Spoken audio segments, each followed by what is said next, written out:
So this is dead.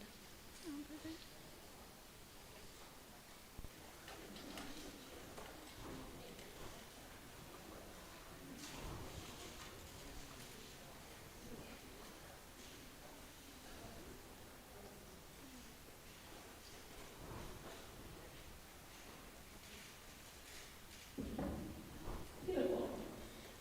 Welcome to our Kids Up for April. You guys are in for a treat. Dr. Khayat has specifically asked that everyone take their mask off so that you can communicate better with him and interact and participate. Sound good? Yeah. All right, everyone, welcome Megan, our junior scholar. This is on. Thank you. This is on, so just be It's careful. on. One of the most popular and successful Chancellor's ever, Robert Khayat set high goals for his alma mater and never achieved them. Under his watch, the university boosted faculty salaries, renovated dozens of buildings across campus, established a world-class honors college, and achieved a long-sought goal of sheltering a chapter of Phi Beta Kappa. He launched a massive private fundraising drive, the Commitment to Excellence campaign, that raised $525.9 million. The university attracted widespread attention for its growing academic stature and hosted the 2008 presidential debate between then Senator Barack Obama and Senator John McCain. An outstanding baseball and football player, he was kicker for Coach Johnny Watt and later played for the NFL Washington Redskins. He earned his bachelor's degree in education in JV from Ole Miss and his LLM from Yale University. Since retiring as chancellor, he has continued to help raise private support for the University Foundation. Please help me welcome Chancellor Emeritus Robert Khayat. Thank you. Thank you. Thank you. Thank you all. I'm going to try to stand up for some of this, and I'm going to have to sit for some of it, so I hope you'll pardon me. I don't mean to be rude. I had very loose guidance in telling you what I needed to prepare for today, so I assumed that you either did or had an opportunity to read part of that book that we wrote, Education of a Lifetime. And as I've frequently said, we didn't win any prizes, but it is the truth, and that's just so. And it's the story of Ole Miss, sometimes before and sometimes during the years I was chancellor. And it was such a privilege, and I loved it so much. And so many people came together to make it work and to move forward. And so what I thought we'd do today, and I hope you will feel comfortable participating at the law school, we always use the Socratic method of teaching, where we would ask the students to read cases, law cases, and then you'd call on the students in class and you'd say, would you tell us the facts in Khayat versus Khayat? And the student would summarize the facts. And then we'd say, what were the legal questions? And you would give that to another student. Am I still on? I'm not on. That's a good trick, by the way. I didn't do anything, I don't think. What did I do? Huh? I didn't touch it.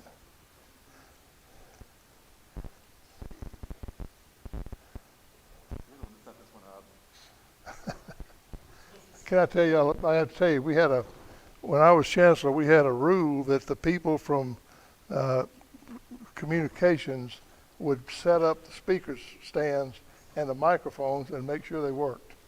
And so we had one down at what used to be Fulton, still is Fulton Chapel, and this guy just insisted on doing it himself. And so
Guys on TV, you know, we still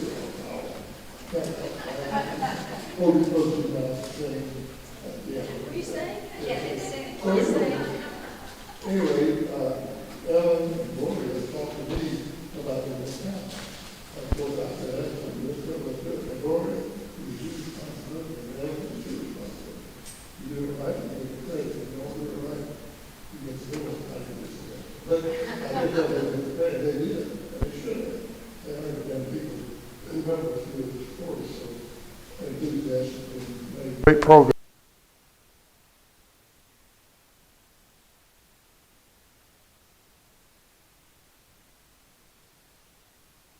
So I congratulate all of you for being Women's Council scholars. It's really quite an achievement on your part. And so, anyway, once I was asked that vision question, I understood really one of the real ingredients, one of the almost requirements for a successful leader is vision. You've got to have vision. Sam Haskell has been incredibly successful in the production of programming and opportunities for well-known international stars. Been very successful. And his wife Mary, and she's with him. And he's had a vision. He knew what he wanted to do from the time he left here after being active in the student body and successful in the student body, and went to LA and really just cut a broad path and widely respected, very successful. So vision, if you're looking at leadership, vision is a good thing to think about. If you go to the internet and write leadership qualities, usually the first word comes up is vision. I did that in trying to prepare for this presentation today. The other thing I wanted to mention to you, I've written on the board the 6 P's. You all have no reason to know who a man named Jim Baker is. Jim Baker was from Houston, a very successful lawyer, and he was a very close friend of George H.W. Bush. And Jim Baker became, the book that's written about it, it's out now, been out for a while, is the man who ran Washington. And you talk about an interesting book. That is a really good book. But he lived by this 6P rule. Anybody want to tell us what that, y'all have seen? Have y'all seen it? Any of you ever seen that rule before, the 6Ps? No? Anybody? I'd like to make a comment. I only count 5 Is that all there? Well, I failed trigonometry, didn't I? Okay. I meant 6. Okay, I'll add one. Okay, he said, this is a formula to live by. Prior preparation prevents poor performance. Is that 5 or 6? 5, sorry. I didn't count that right. 5. Had it right. Prior preparation prevents poor performance. Think about it. Think about exam day when you walk in that exam. If you prepared, you feel pretty good about doing it, and you're probably going to do well on it. If you're not prepared, you think about winging it, and then winging it is not a good way to go. And this is true of every decision you ever have to make in your life that's important. Being prepared to make it. And sometimes it takes patience and maturity and pain, and you have to have some success and you have to have some unhappiness. But if you could adopt the 5 Ps, I think you find it to be very helpful. Now the second, do I have 3 Ds? Yes. Good. 3 Ds. My daddy taught us the 3D rule, and he talked about dreaming, and he said, if you're going to be an entrepreneur or an accountant or an actress or an actor or whatever you're going to be, I think you're going to be, then you ought to first of all dream. Dream. And then you want to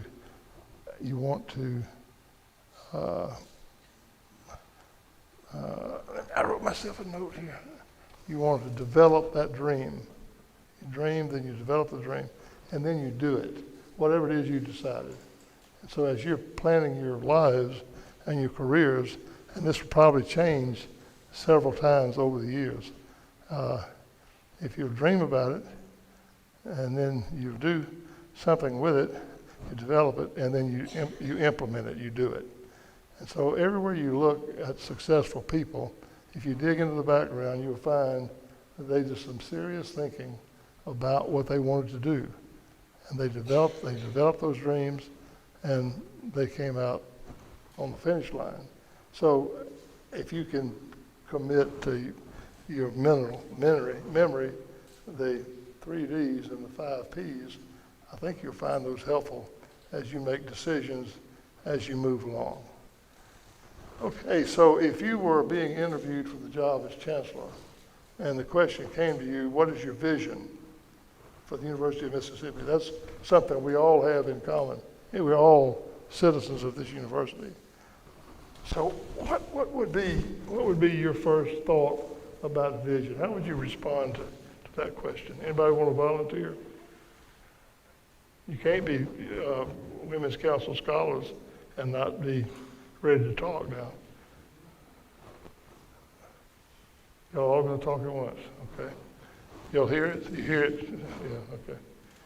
Y'all don't want to do that. That's okay. I'm not here to ask you to do something you don't want to do. Okay, so in addition to vision, one of the things I learned about leadership was learning how to listen, how to hear. You can listen and not hear, or you can listen and hear. And if you really listen, if you watch people when you're talking to them, if their eyes start to roll on, it's a good time for you to change the subject or stop talking, one or the other, because they're not listening. And so I'm watching your eyes right now, and I know some of you are not listening.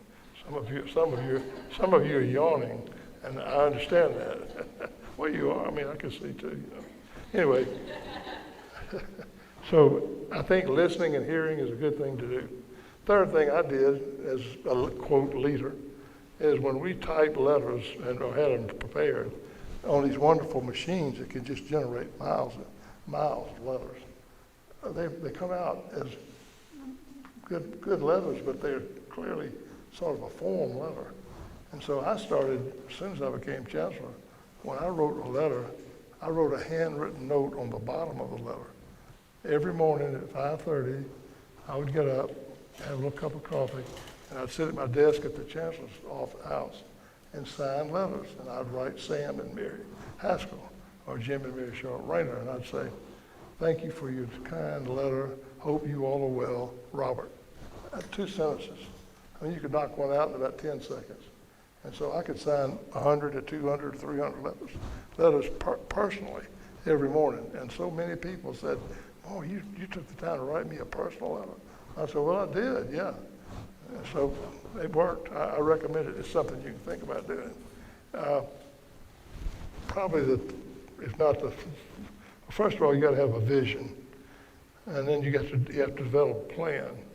And you do that to a great extent by listening. One of the things I did was during my first 6 months as chancellor, I held a meeting with every department, every faculty and staff department on the campus. And there were something like 65 or 70 of them. And I'd go in there at 3:30 in the afternoon, be out at 4:30. And I learned so much about how people felt.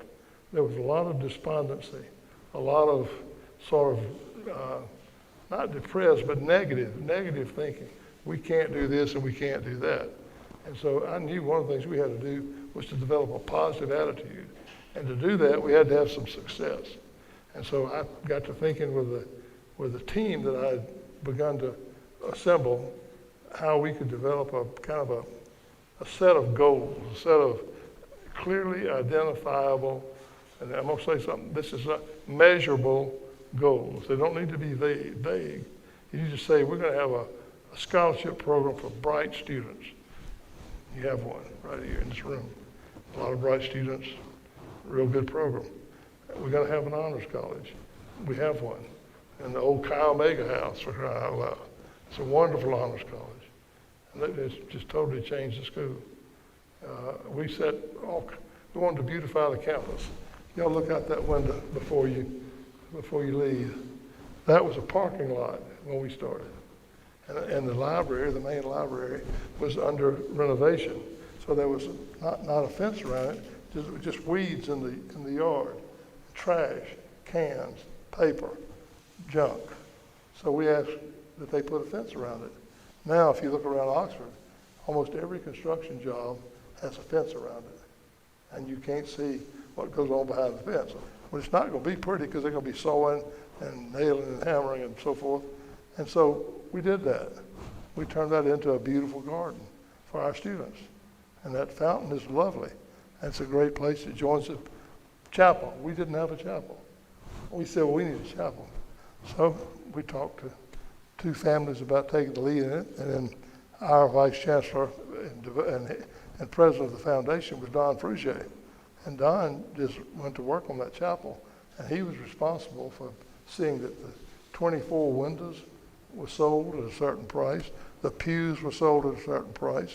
I was responsible for the bell tower and for the building. So my part of it was $1,500,000. And Don's part was another $2 million. And so we both did our work, and the people with whom we worked did their work. We were able to get the money together, and we did it.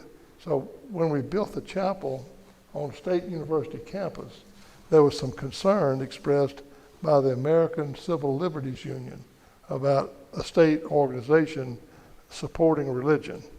And so Henry Parris and his son Lee and Mrs. Parris Rose and his wife, Lee's wife Lisa, were in Jackson, and they visited the ACLU.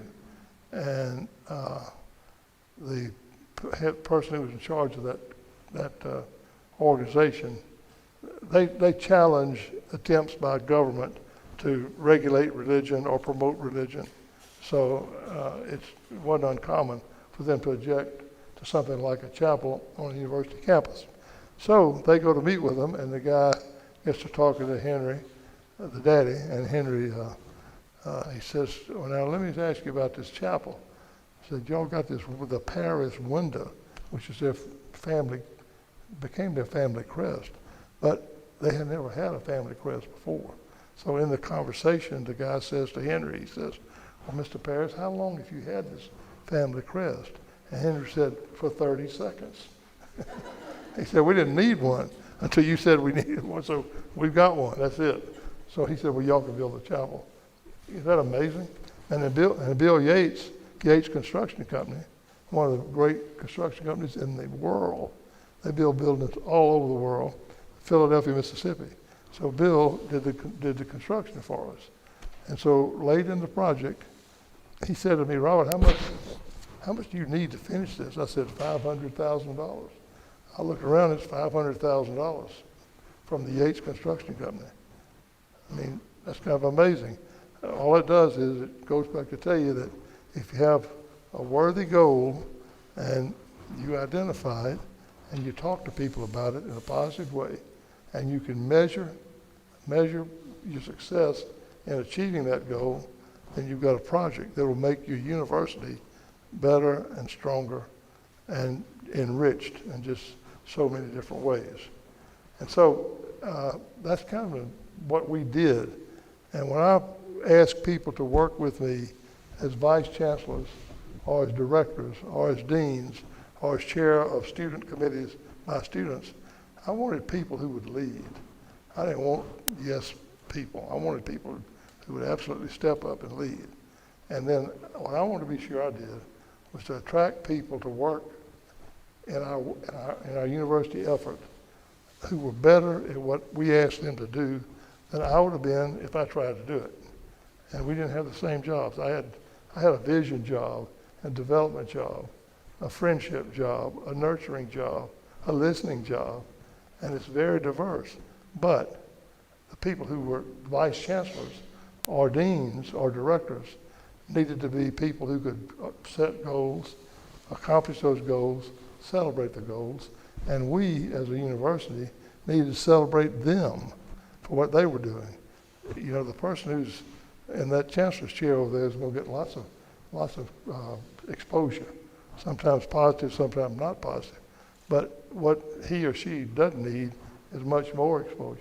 So anytime you can share the success with somebody who's at a different area on the campus, the stronger those relationships become. And you can feel the bonds growing. And so we set as one of our goals having a really beautiful campus.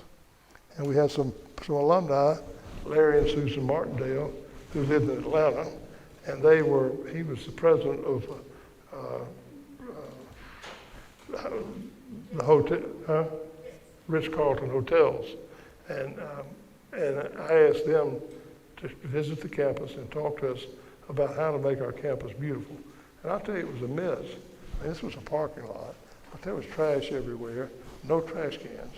I think the first time I walked the campus, which I did every day for 14 years and loved doing it, I walked about 3.5 miles, I think we had 3 trash cans, receptacles out on the campus. Well, you can't do that. I mean, you can do it, but your campus is going to be a mess. And so they made some suggestions. They told me about the man they used at Ritz-Carlton, a guy named Daniel Holder.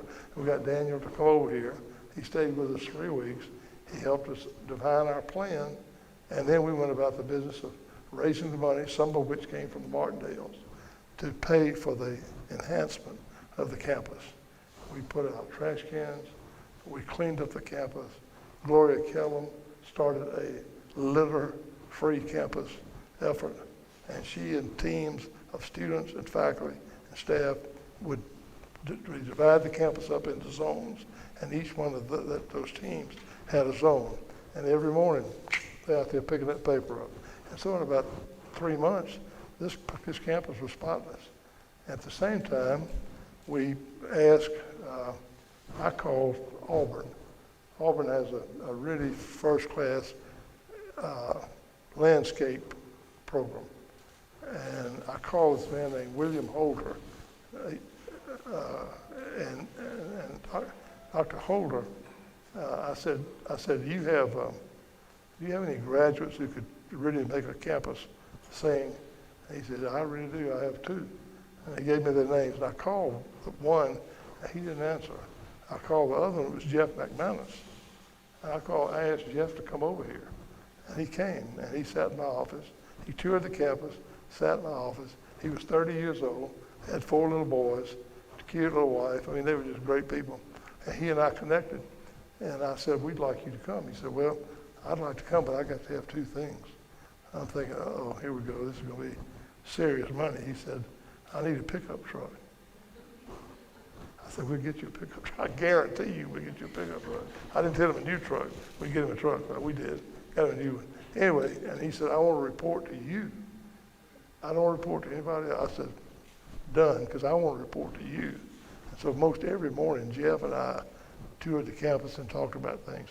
And if you look around this campus now, you see really a garden. It's just so beautiful. And these flowers bloom alternatively throughout the year. Things are picked up. We've probably used more pine straw than any customer in the world. And they use it downtown. It's all over the place. So anyway, Jeff has just done this great job. That landscape crew has been chosen for, I think, 5 consecutive years, the outstanding landscaping company in the United States for a university, and they receive awards. In fact, he gave out those big rings. You see the sports people, those big diamond rings. He had those rings made for the people who worked in landscape services. They all wear their rings. He gave me one. I don't wear them. I'm afraid I'll get arrested. But anyway, he's been so successful. And so I guess what I'm trying to say is, and since y'all not going to talk, I'm going to have to talk. I'm trying to say that we tried to put together a plan, and we asked a lot of people to help us. And some of them are in the room right now. Mary Sharp and Patty, Rome, and Jan. Yep. And so it's been a wonderful thing to watch and to experience and to celebrate. When we had our inauguration in April. I became chancellor July 1st, 1995. We had the inauguration in April of 96, which you normally do, and you invite people from all the schools in the nation. We had a big crowd, had in the Coliseum, in TADPAD, as it's called. And so when I got to make my little speech, I laid it on. I told them we were getting ready to do some business. I'd been in for about 9 months then. I was ready to roll and feeling good about things. And during my speech, I said, one of the things we're going to do next is we're going to attract a chapter of Phi Beta Kappa. And it kind of got hushed in the room, you know. And I don't know if I said I mean it or whatever, but anyhow, I said it. And I got through it. We had failed 3 times while I was on the faculty. We applied and not been honored with a grant of a charter. And so I go sit down and I get finished, and Gloria Kellum says to me, have you lost your damn mind? I said, what did I do? She said, you said we're going to have a chapter of Phi Beta Kappa. I said, we are going to have a chapter of Phi Beta Kappa. So what I did, within a week, I was in Washington, D.C., seeing the man who was the president, the executive secretary of Phi Beta Kappa. I said, what do we need to do? He said, well, I'm stunned that you don't have a chapter now. I said, we're stunned too. And I'm here to tell you we will do what we have to do. And he said, well, here's what you need. Library, faculty salaries, stronger support for liberal arts, an aggressive scholarship program, higher average ACT scores, and you need to get rid of that Confederate flag. And I thought, we could have talked all day without you saying that. We're getting ready to start a fight. And I didn't really say that, but I thought it. Anyway, I came home, and that very next week, we had hired a firm to do an image assessment of the University of Mississippi. We wanted to know why we had been losing students. Between 91 and 95, we lost 1,000 students. So you'll understand how this operation is funded. The state makes an appropriation. Historically, that's gone down, down, down, and you always hear people complain about funding for the universities going down. Well, it's going to keep going down. It always has. So, but that's one source of revenue. Second source is tuition and fees.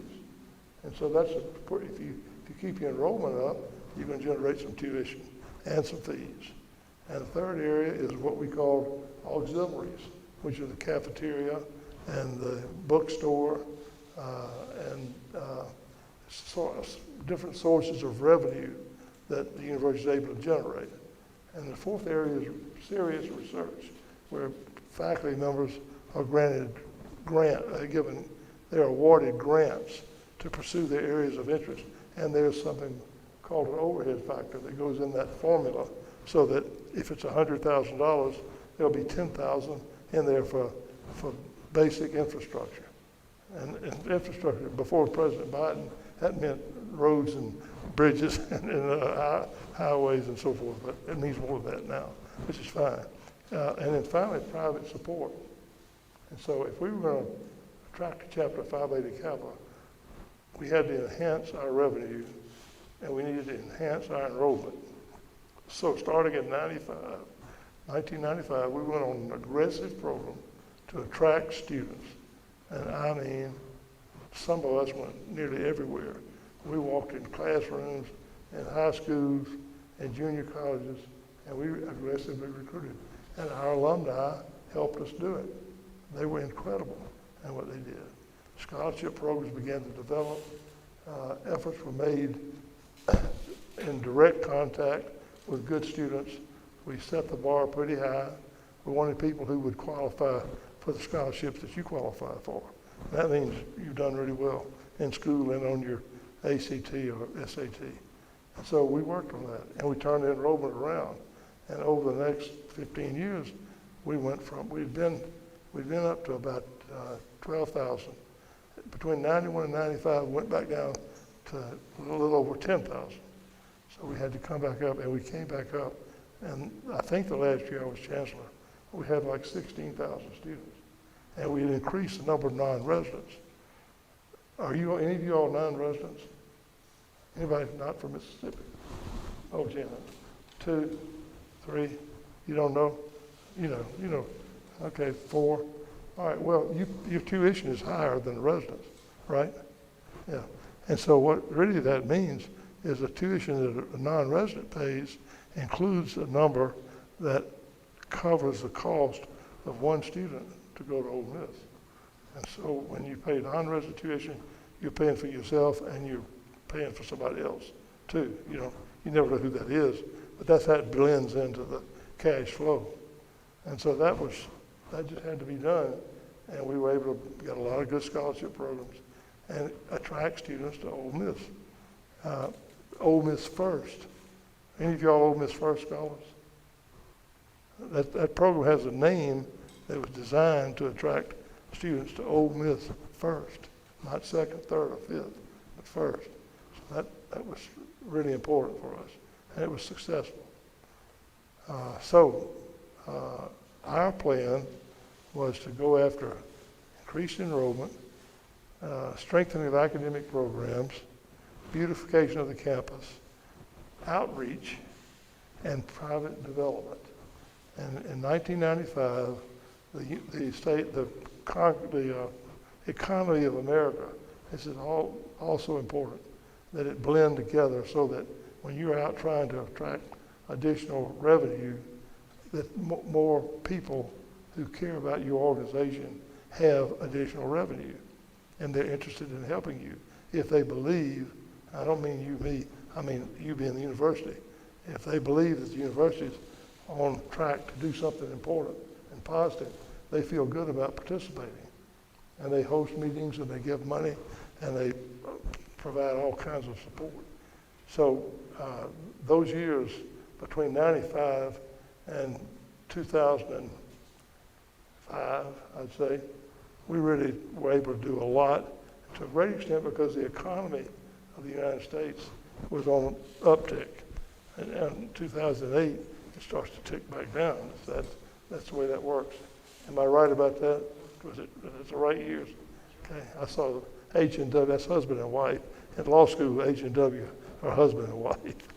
So Sam and Mary are talking about, they're critiquing me right now. So if I weren't so insecure, I wouldn't.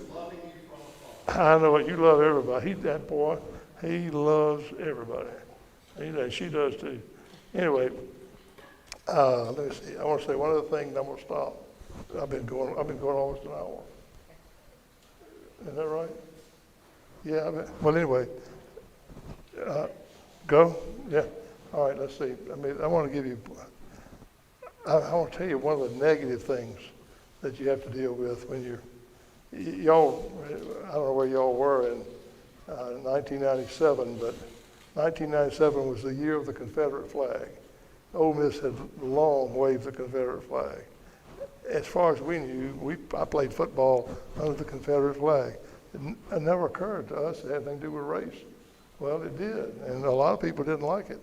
And so we knew when Doug Ford at 580 Kappa said to me, you got to get rid of that flag, we knew we were going to have to do it, because we'd rather have a chapter of Phi Beta Kappa, the premier academic honorary organization in the world.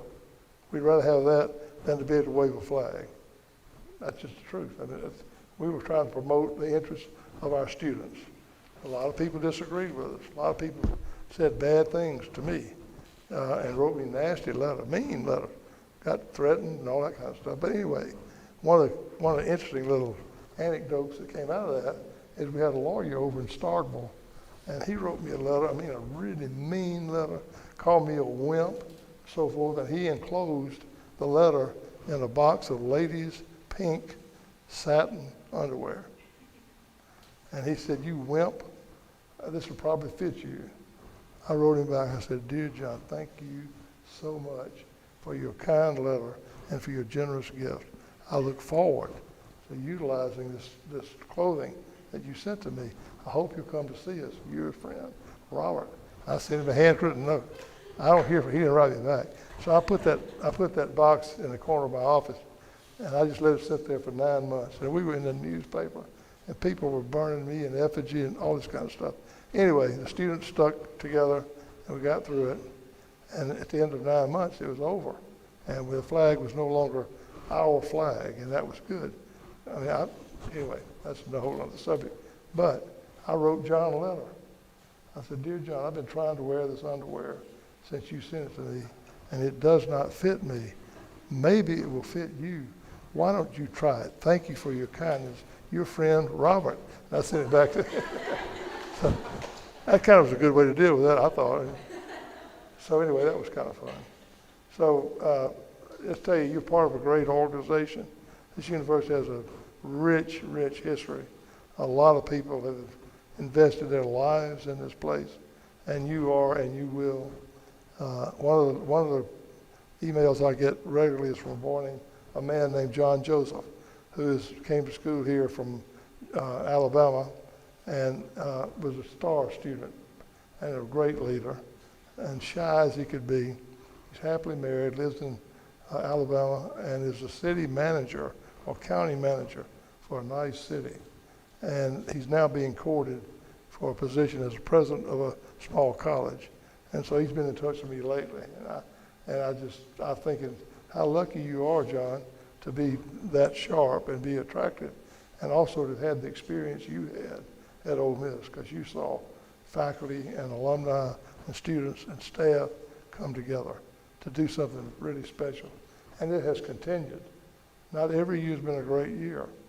We had some serious difficulties, but on balance, we made a lot of progress. I'll tell you one more.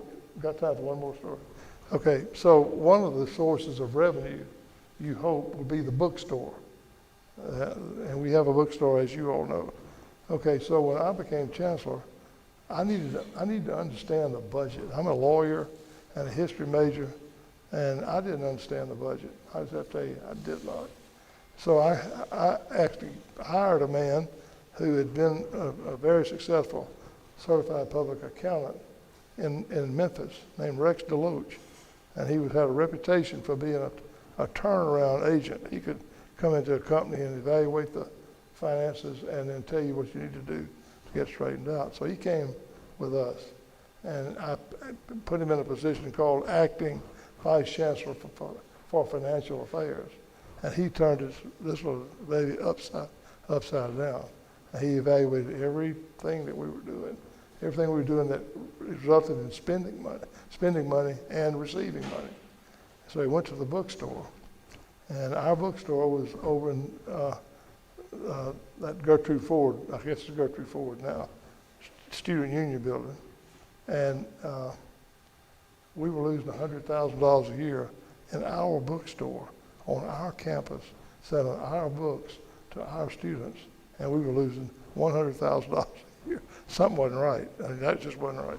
So anyhow, Rex turned it upside down, found out we had 23 employees. He reduced the staff to 4.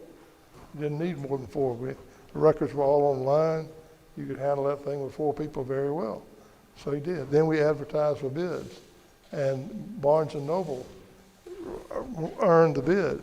All of a sudden, we went from losing $100,000 a year to making almost $1 million a year when the contract called for $550,000 plus 7% of everything over $1 million. Well, we were selling $5 or $6 million worth of books every year. So suddenly a $100,000 a year loss became about $1 million a year gain. Plus it picked up the morale.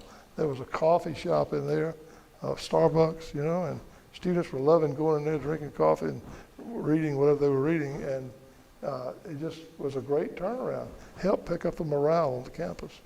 Really a nice thing. It wouldn't have happened without Rex. Rex was he was a godsend, that's the truth. Okay, so I think I'm about talked out, haven't I? I think I have. Y'all can say, yeah, what you can do is at Harvard, they drop their law books. When they're in law school, if the professor's talking too long, these books start going, so y'all don't have any books, you can't drop your book. Anybody want to say anything? Any question? Yes, sir. I have a question about, do you have a vision as far as like how to keep more students in Mississippi after graduation? What do you? What is the strategy for that? Have you ever thought about that? What do you say? Brain drain. Like how to keep students in Mississippi after graduation? The image we have at graduation. How to keep students from Ole Miss in Mississippi. Oh. How to keep students from Mississippi in Mississippi after they graduate. Is that right? Yes, sir. Okay, that's been a challenge we've been dealing with since I was a student. And a lot of us left. A lot of us came back. Sam and Mary left and went to California. And they came back. And they live in Oxford. And we're glad to have them. Mary Sharp started in Thai plant. And she started in Grenada. She and Jim were married. They have a great family. And Roan is one of their children. And they went to medical school. And Jim's a great doctor. And Mary Ann's a great, what's your name? You don't know your name? Mary Sharp is really a wonderful woman, so capable and so kind and been good to us. That's the truth.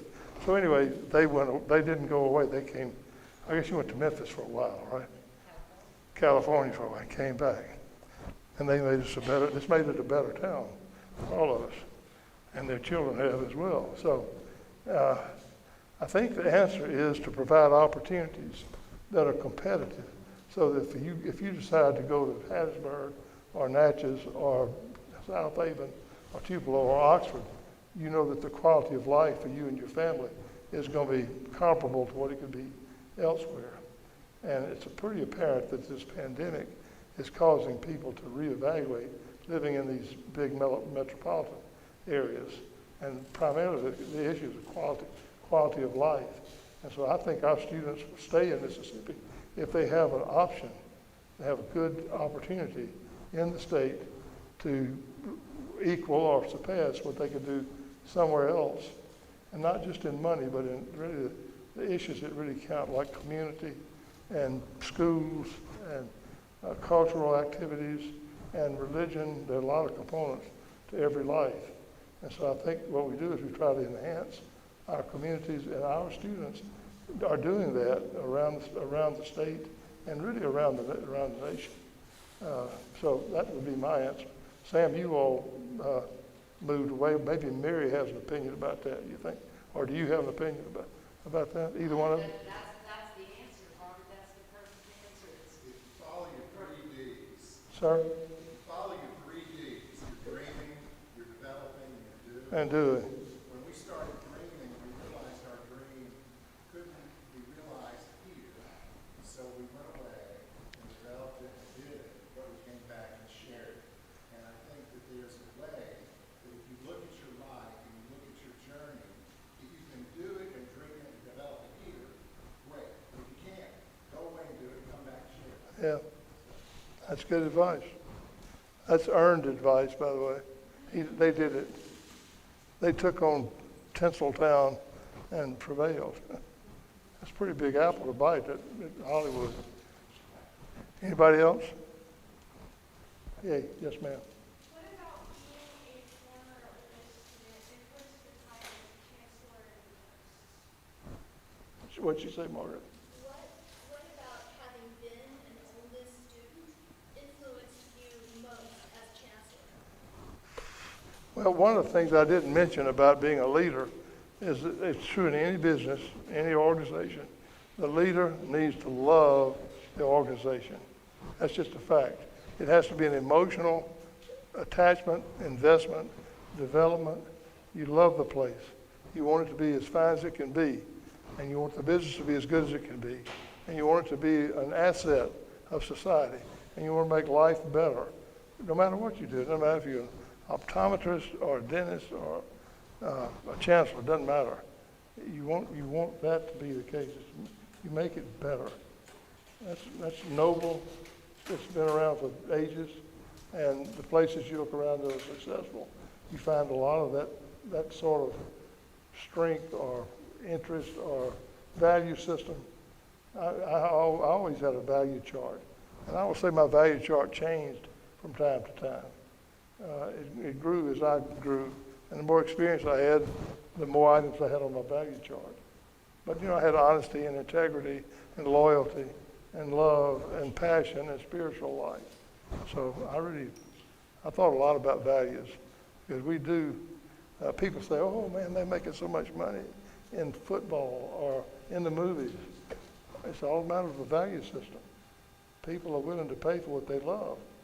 And so they will pay a quarterback more than they will pay an OBGYN doctor. They will. And they'll pay him and her more than they'll pay a school teacher. That's just a value system. So I think that would be my response to that question. Anybody else? Yes, sir. When you look at Ole Miss now, would you say it has fulfilled your vision that you had at the beginning, or what is not a part of Ole Miss now that was a part of your vision, or it is still? Okay, Margaret, I need to. I wear hearing aids. And I've got new ones ordered, so I can't hear so well. Yes, ma'am. How does the present Ole Miss align with your vision, your original vision? Yeah, I think that, Ole Miss is it's a living, I think it's like a living person. And it has this like this, it's kind of up and down. And we've had some down years and some up years. We've handled this pandemic pretty darn well, it seems to me. I know it hadn't been the best way to go to school probably, but you've been able to go to school. And that's kind of amazing in itself. And many of the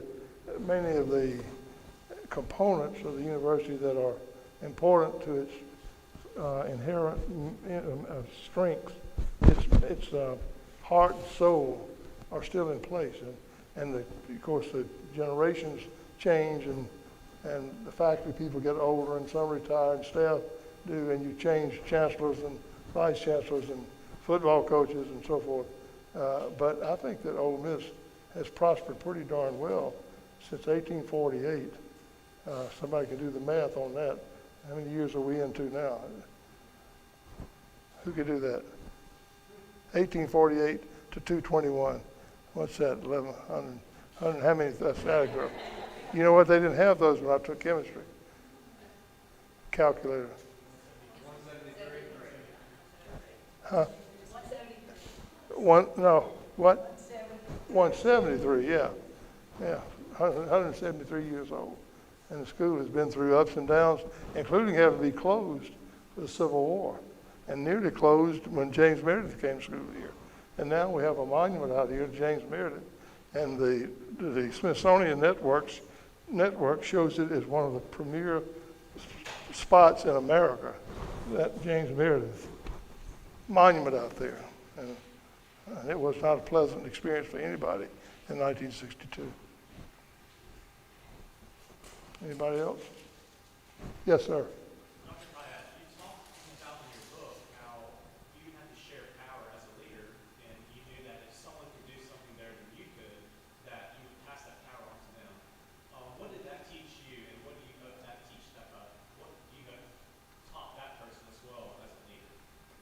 Okay, Mark, sharing the power, I heard that.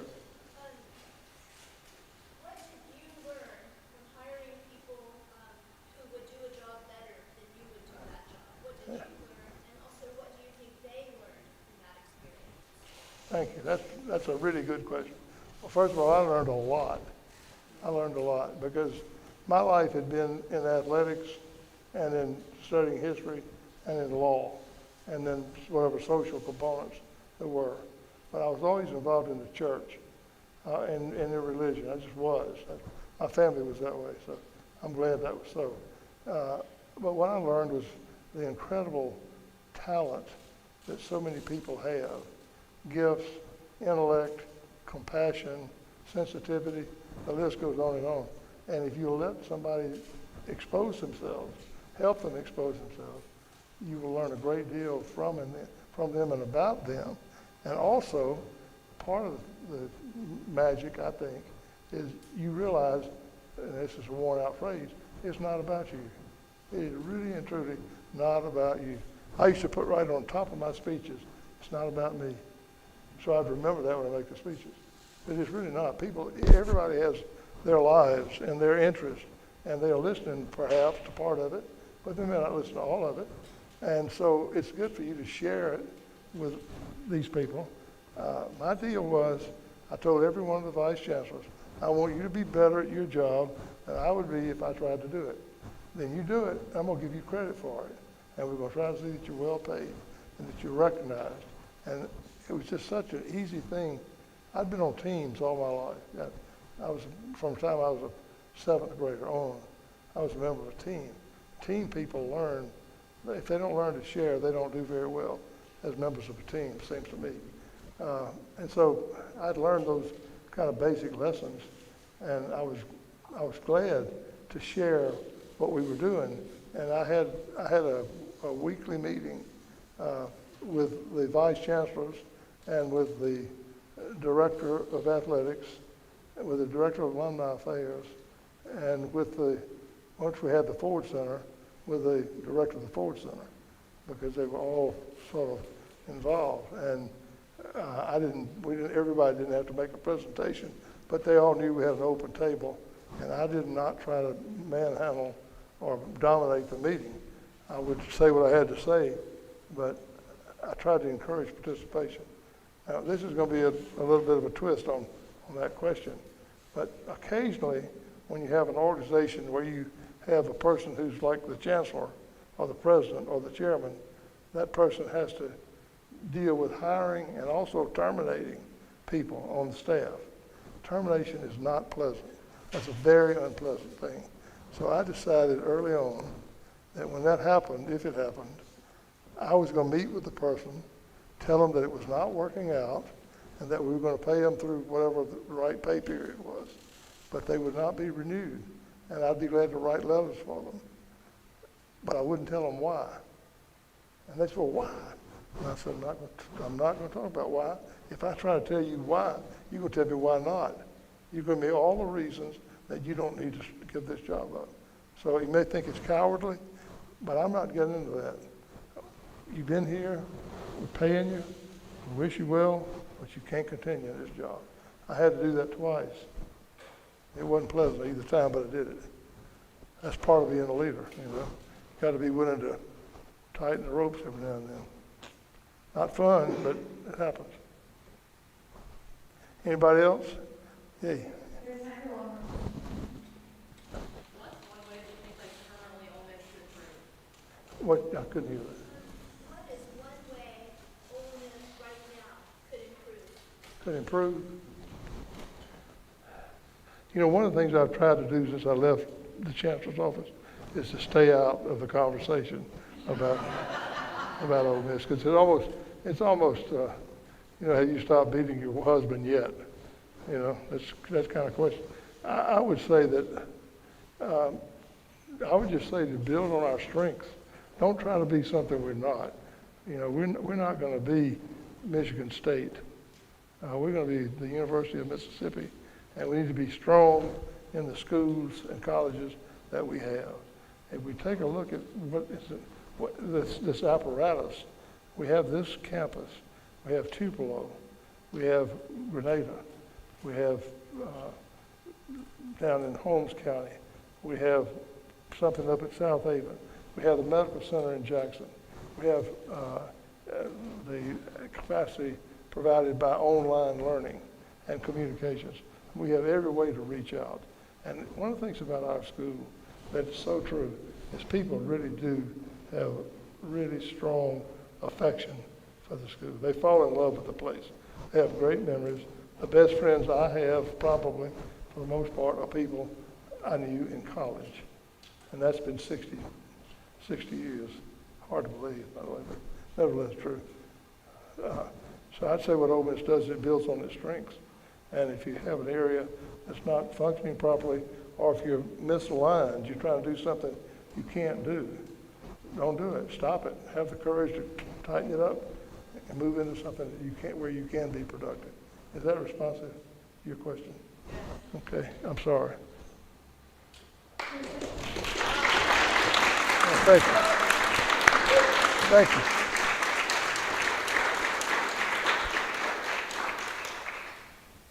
Thank you. Chancellor Khayat, thank you so much for your time and for all that you've done for Ole Miss Women's Council and allowing us to attend the school here. And we're excited for you to continue what you've begun, and I'm so grateful for the friendship you provided, and I know you'll continue to provide to all of us. So thank you for coming. Thank you.